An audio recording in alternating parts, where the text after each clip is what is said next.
ಬೆಂಗಳೂರಿನಲ್ಲಿ ರಾತ್ರೋರಾತ್ರಿ ಟಿಪ್ಪರ್ ಚಾಲಕ ಎಡವಟ್ಟು ಮಾಡಿದ್ದಾನೆ. ರಸ್ತೆಗೆ ಕುಸಿದು ಬಿದ್ದಿದೆ 20ಕ್ಕೂ ಹೆಚ್ಚು ವಿದ್ಯುತ್ ಕಂಬಗಳು. ಟಿಪ್ಪರ್ ಚಾಲಕನ ಎಡವಟ್ಟಿನಿಂದಾಗಿ 20ಕ್ಕೂ ಹೆಚ್ಚು ವಿದ್ಯುತ್ ಕಂಬಗಳು ರಸ್ತೆಗೆ ಕುಸಿದು ಬಿದ್ದಿದೆ. ಚಿಕ್ಕಬಾಣಾವರ ಹೆಸರಘಟ್ಟ ಮುಖ್ಯ ರಸ್ತೆಯಲ್ಲಿ ನಡೆದಿರುವಂತಹ ಘಟನೆ ಇದು. ಟಿಪ್ಪರ್ನಲ್ಲಿ ಹೈಡ್ರಾಲಿಕ್ ಸಾಗಿಸುತ್ತಿದ್ದಂತಹ ಚಾಲಕ ಹೈಡ್ರಾಲಿಕ್ಗೆ ವಿದ್ಯುತ್ ವೈರ್ ಸಿಲುಕಿದ್ರು. ಈತ ನಿರ್ಲಕ್ಷ್ಯ ಮಾಡಿದ್ದಾನೆ. ವಿದ್ಯುತ್ ವೈರ್ ಟಾಪ್ಗೆ ಸಿಲುಕಿದ್ರು ಟಿಪ್ಪರ್ ಚಾಲನೆ ಮಾಡಿದ್ದಾನೆ. ಒಂದರ ಮೇಲೊಂದರಂತೆ ಲೈಟ್ ಕಂಬಗಳು ರಸ್ತೆಯ ಮೇಲೆ ಬಿದ್ದಿದೆ. ಸುಮಾರು 20ಕ್ಕೂ ಹೆಚ್ಚು ಲೈಟ್ ಕಂಬಗಳು ರಸ್ತೆಯ ಮೇಲೆ ಬಿದ್ದಿದೆ. ರಸ್ತೆಯಲ್ಲಿ ಯಾರೂ ಇಲ್ಲದಿದ್ರಿಂದ ಭಾರೀ ಅನಾಹುತ ತಪ್ಪಿ ಹೋಗಿದೆ.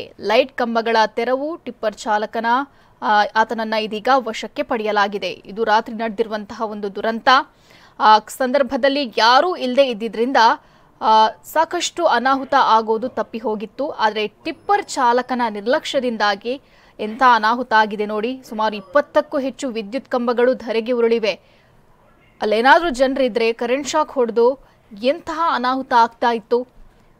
ಸುಮಾರು 20ಕ್ಕೂ ಹೆಚ್ಚು ವಿದ್ಯುತ್ ಕಂಬಗಳನ್ನು ಆತ ಎಳ್ಕೊಂಡು ಹೋಗಿದ್ದಾನೆ ಅಂತಂದ್ರೆ ಆತನ ಅಜಾಗರೂಕತೆ ಎಷ್ಟಿದೆ ಅನ್ನೋದು ಇಲ್ಲಿ ಗೊತ್ತಾಗ್ತಾ ಇದೆ. ಆಗೈತೆ ಇದು ಕಂಬಗಳೆಲ್ಲ ಲಾರಿ ಬಂದು ಟಿಪ್ಪರ್ ಲಾರಿ ಬಂದೈತೆ. ಹೈಡ್ರಾಲಿಕ್ ಏನೋ ಜಾಮ್ ಆಗಿ ಮೇಲೆ ಎತ್ಕೊಂಡೈತೆ. ಸೊ ಮೇಲೆ ಎತ್ಕೊಂಡು ಎಲ್ಲ ವೈರ್ಗಳು ಎಳ್ಕೊಂಡು ಹೋಗ್ತೈತೆ. ಈ ಕಡೆ ಒಂದು 4 ಕಂಬ ಬಿದ್ದೈತೆ. ಈ ಕಡೆ ಎಲ್ಲ ಫುಲ್ಲು ಕಂಬ 1.5 ಕಿಲೋಮೀಟರ್ ಕಂಬ ಬಿದ್ದೈತೆ. ಇಲ್ಲಿ ಆ್ಯಕ್ಚುಲಿ ಜನಕ್ಕೆ ಯಾರಿಗೂ ಏನು ತೊಂದರೆ ಆಗಿಲ್ಲ, ಯಾರಿಗೂ ಏನಾಗಿಲ್ಲ. ನಿಮಗೆ ಎಷ್ಟೊತ್ತಿಗೆ ಗೊತ್ತಾಯ್ತು? ನಮಗೆ ಕರೆಕ್ಟಾಗಿ 1-1:30ಗೆ ಅದು ಸೌಂಡ್ ಆದಮೇಲೆ ನಾವೆಲ್ಲರೂ ಎತ್ತಿದ್ವಿ. ಒಟ್ಟು ಎಷ್ಟು ಕಂಬ ಬಿದ್ದಿರ್ಬೋದು? ಒಂದು 20 ಕಂಬ ಬಿದ್ದಿತ್ತು. 1-1:30ಗೆ ಆಗೈತೆ.